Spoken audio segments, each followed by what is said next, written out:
Allow and encourage your frontline team members to make decisions.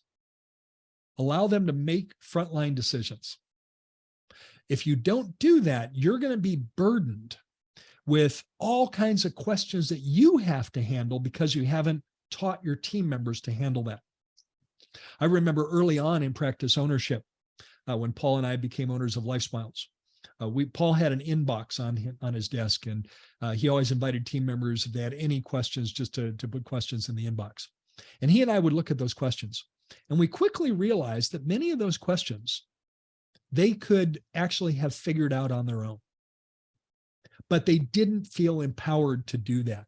So we ran a number of meetings around empowering our team members to make frontline decisions, training them to make decisions, and not burdening Dr. Paul with decisions that they have the capability of making on their own. And that resulted in a lot less managerial burden on Dr. Paul. Does that make sense? Absolutely. Absolutely. Very, very, very important. And sometimes our team members have come from environments where they've been micromanaged. And as a result of being micromanaged, they've been beat down on the concept of using their own thought and making their own decisions.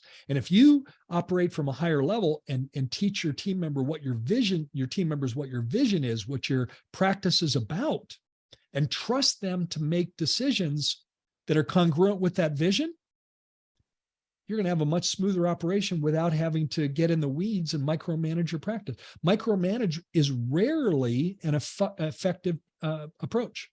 It wears you out, and it's frustrating for your team members.